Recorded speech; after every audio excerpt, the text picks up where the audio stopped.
Mister ladies viewers அனைவருக்கும் வணக்கம். நான் டாக்டர் நித்யா, சித்தா பிசிஷியன்.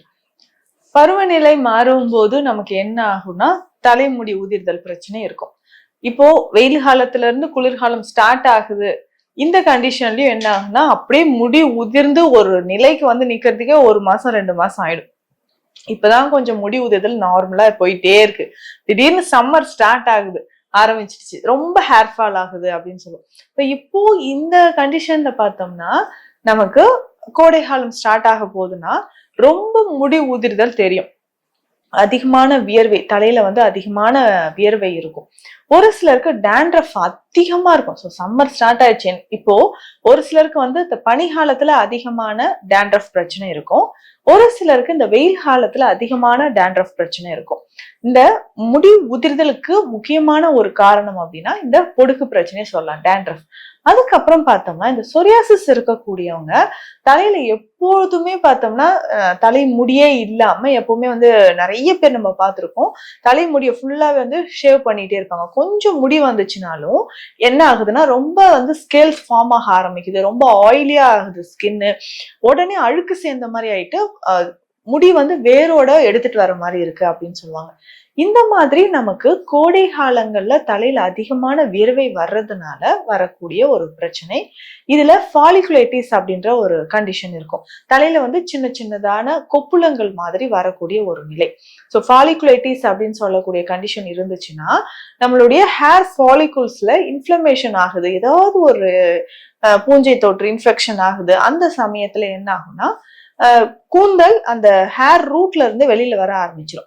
இதுல நிறைய பேருக்கு என்ன ஒரு பிரச்சனை இருக்குன்னு பார்த்தோம்னா ரவுண்டா அங்கங்க வந்து ஹேர் ஃபால் நமக்கு தெரியும். அலோபேஷியா ஏரேட்டான்னு சொல்லுவாங்க. இதுவுமே ஒரு வகையான பூஞ்சை தொற்றுனால் வரக்கூடியதுதான். இப்ப தலைமுடி அங்கங்க ரவுண்டா ஹேர் லாஸ் ஆகிறது வந்து நம்ம அன்றாடம் பாக்குறோம். ஸோ இந்த கண்டிஷன்லயோ இல்ல முன்னேற்றில அதிகமான முடி கொட்டுறதோ ஆஃப்டர் சைல்ட் பர்த்துக்கு அப்புறம் நிறைய பெண்களுக்கு இதை நம்ம பார்த்துருக்கோம். காரணமே தெரியாம அப்போ ஆஃப்டர் முதல் குழந்தை பிறந்த பிறகு எனக்கு ஆரம்பிச்ச தலைமுடி உதிர்தல் பிரச்சனைங்க தொடர்ந்து இருந்துகிட்டே இருக்கு அப்படின்னு சொல்லுவாங்க. அப்போ இந்த தலைமுடி உதிர்தல் அப்படின்ற ஒரு கண்டிஷன் பல ரீசன்ல வந்து நமக்கு ஏற்படுது, பல காரணங்களால ஏற்படுது. இதுக்கு பொதுவாக நம்ம பயன்படுத்தக்கூடிய சில மருந்து முறைகள் அப்படின்னு பார்த்தோம்னா நல்ல கருமை நிறத்தில் இருக்கக்கூடிய மருந்து வகைகள் நம்மளுடைய ஹேர் ஃபாலை நல்லாவே குறைக்குது அப்படின்னு சொல்லலாம். இதுல முக்கியமா பார்த்தோம்னா நம்ம நிறைய ஹேர் ஆயில்ஸ் வந்து யூஸ் பண்ணியிருப்போம். பேசிக்கா மூலிகைகளை போட்டு அதை வந்து நம்ம ரெடி பண்ணி ஹேர் ஆயிலை யூஸ் பண்ணுவோம். உண்மையில் காரணம் அதாவது முடி கொட்டுதுன்னா நம்ம உடலுக்கு எங்கேயாவது பிளட் சர்க்குலேஷன் குறைவா இருக்கும் போதோ இல்ல ஆக்சிஜன் சப்ளை நமக்கு குறையும் போதோ, அதாவது பிரெயினுக்கோ இல்ல தலைக்கோ ஸ்கேல்ப்கோ வந்து நமக்கு ரத்த ஓட்டம் குறையும் போது முடி உதிர்தல் பிரச்சனை அதிகமாக இருக்கும். ஸோ அதுக்குதான் கொஞ்ச நேரம் காலையில என்ன பண்ண ஃபார்வர்ட் பெண்டிங், ஸோ முன்னோக்கி குனிஞ்சு இருக்கக்கூடிய சில பயிற்சிகள் செய்யறது, இல்ல பெட்ல வந்து பிளாட்டா படுத்துட்டு தலை மட்டும் லைட்டா கீழே இருக்கிற மாதிரி நிமிந்து கீழே லைட்டா தொங்க போட்ட மாதிரி படுக்கிறது. இந்த மாதிரியான பயிற்சிகள் செய்யும் போது தலைக்கு நமக்கு ரத்த ஓட்டம் அதிகரிக்குது.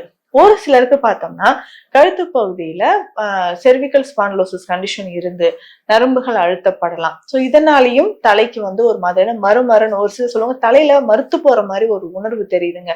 இது எல்லாமே நமக்கு நரம்புகள் பாதிப்பினால் வரக்கூடியது.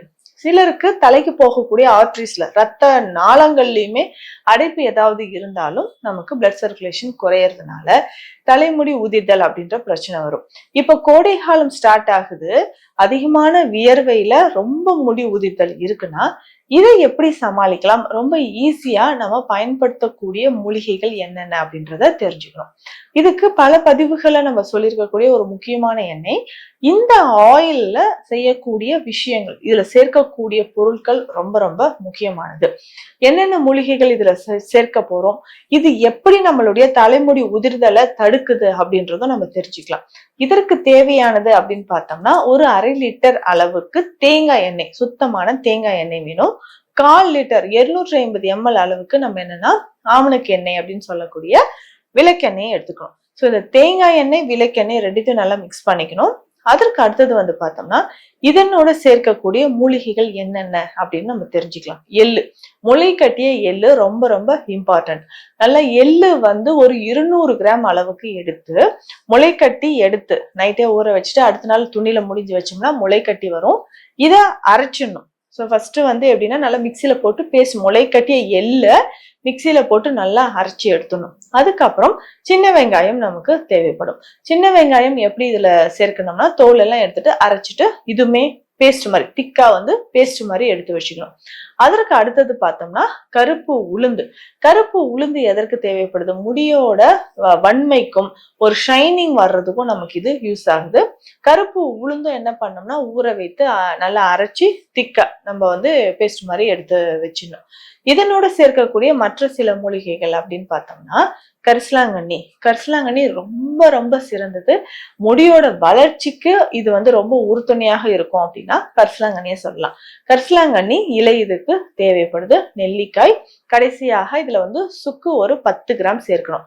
எதற்காக சுக்கு சேர்க்கிறோம் அப்படின்னு பார்த்தோம்னா நம்மளுடைய தலைக்கு அந்த ஹேர் ஃபாலிகல்ஸ்ல ஏதாவது இன்ஃபெக்ஷன் இருந்து பூஞ்சை தொற்று இருந்து அது சரியாகணும் அப்படின்னா அதற்கு நமக்கு இந்த சுக்கு பயன்படும். இது எல்லாத்தையுமே சேர்த்து நம்ம எண்ணெய் மாதிரி காய்ச்சி எடுக்கணும். ஸோ இது வந்து தைலம் அப்படின்னு சொல்றோம். இந்த தைலத்தை நல்லா காய்ச்சி, அதாவது தேங்காய் எண்ணெயும் விளக்கெண்ணையும் ஏற்கனவே கலந்து வச்சிருக்கோம் இல்லைங்களா, அதுல இந்த பொடியோ இல்ல நம்ம அரைத்து வச்ச பேஸ்ட் மாதிரி இருக்கக்கூடிய கற்கம் எல்லாத்தையும் சேர்த்து நம்ம தைலமாக காய்ச்சி எடுத்து பயன்படுத்தணும். இந்த தைலம் ஒரு நாள் விட்டு ஒரு நாள், வாரம் 2 முறையெல்லாம் கிடையாது, ஒரு நாள் விட்டு ஒரு நாள் நம்ம பயன்படுத்தும் போது முடி உதிர்தல் நல்லாவே நமக்கு குறைய ஆரம்பிக்கும். இதுல முக்கியமா நம்ம கவனிக்க வேண்டிய விஷயம் கிரே ஹேர் அப்படின்னு நம்ம சொல்றோம். அதாவது நரைமுடி, இளம் வயதிலேயே அதிகமான நரைமுடி இருந்ததுன்னா அதற்கு இந்த எண்ணெயை நம்ம பயன்படுத்தலாம். இதனோட வேறு சில சிகிச்சை முறைகள், நம்மளுடைய தலைமுடி உதிராமல் இருக்கிறதுக்கு என்னென்ன சிகிச்சை முறைகள் எடுக்கலாம் அப்படின்னு பார்த்தோம்னா முதல்ல குடலில் இருக்கக்கூடிய கழிவுகள் வெளியேறணும். சாப்பிடக்கூடிய உணவில் அதிகமான உப்பு புளிப்பு இல்லாம பார்த்துக்கணும். ஏன்னா நிறைய பேருக்கு வந்து ஐயோ உப்பு புளிப்பா, இதுதான் வந்து எங்களுக்கு பிடிச்ச டேஸ்ட், இதுதான் நாங்க சாப்பிட்டுக்கிட்டே இருப்போம் அப்படின்னு சொல்லுவாங்க. ஸோ இந்த டேஸ்ட்டை வந்து நம்ம குறைச்சோம்னா முடி உதிர்தல் குறையும். அதே மாதிரி வெண்மை முடி இருக்கு, கிரே ஹேர் ஒயிட் ஹேர் இருக்கு அப்படின்னா இதை சரி செய்யறதுக்கும் இந்த ஆயில் நமக்கு யூஸ்ஃபுல்லா இருக்கும். உள்ளுக்கு சாப்பிடக்கூடிய சில மருந்து முறைகளும் சித்த மருத்துவத்துல இருக்கு. அதுல வந்து குமரி லேகியம், வெண்பூசணி லேகியம், இது எல்லாமே லேகிய வகைகள்ல இருக்கிறதுனால இனிப்பாகவும் இருக்கும், சாப்பிட்றதுக்கும் ரொம்ப ஈஸியா இருக்கும். அதே சமயம் தலைமுடி உதிராமல் நல்ல ஆழமாக ஊன்றி வளர்வதற்கு இந்த தைலம் நமக்கு பயன்படுது. இது கூடவே நமக்கு லிவர், அதாவது கல்லீரல் தொடர்பான பிரச்சனைகளோ இல்ல நமக்கு சிறுநீரகம் தொடர்பான பிரச்சனைகள் இருந்தா அதற்கேற்ற சிகிச்சைகள் வந்து நம்ம எடுத்துக்கலாம். உணவு முறையில இது எல்லாமே கண்டிப்பா நம்ம ஃபாலோ பண்ணிட்டு வரணும். இன்னொரு விஷயம் ஹீமோகுளோபின் லெவல், நம்மளுடைய முடி உதிராமல் இருப்பதற்கு ஹீமோகுளோபின் லெவல் எவ்வளவு இருக்குன்னு பாத்துக்கணும். முக்கியமாக இதுல கருவேப்பிலை கற்பம், கருவேப்பிலை வந்து நல்லா பொடியாக்கிட்டு காலையில அந்த பொடியை மட்டும் எடுத்து தேனோடு கலந்து ஒரு 5 கிராம் அளவுக்கு நம்ம சாப்பிடும்போது கொஞ்சம் கொஞ்சமாக நமக்கு சரி, அதாவது தலைமுடி சார்ந்த பிரச்சனைகள் சரியாகுதுன்னு சொல்லலாம். ஸோ இந்த ஆயிலை நல்லா அப்ளை பண்ணிட்டு ஜென்டலா மசாஜ் பண்ணிட்டு வாரம் 2 இல்ல 3 நாட்கள், ஒரு நாள் விட்டு ஒரு நாள் கண்டிப்பா குளிச்சோம்னா நல்லாவே ஒரு ரிசல்ட் இருக்கும். இன்னொரு விஷயம் சொன்ன மாதிரி உணவு முறைகள் ஃபாலோ பண்ணோம். இரவு நேரத்தில் உறக்கம், இதை வந்து சரியா நம்ம ஃபாலோ பண்ணோம்னா தலைமுடி உதிர்தல் அப்படின்ற பிரச்சனை கொஞ்சம் கொஞ்சமாக குணமாக ஆரம்பிக்கும். ஸோ இந்த தைலத்தை வந்து நான் சொல்லியிருக்கேன், கண்டிப்பா வீட்டுல ப்ரிப்பேர் பண்ணி பாருங்க, நல்ல ரிசல்ட் உங்களுக்கு இருக்கும். மீண்டும் அடுத்த பதிவில் சந்திக்கலாம். நன்றி.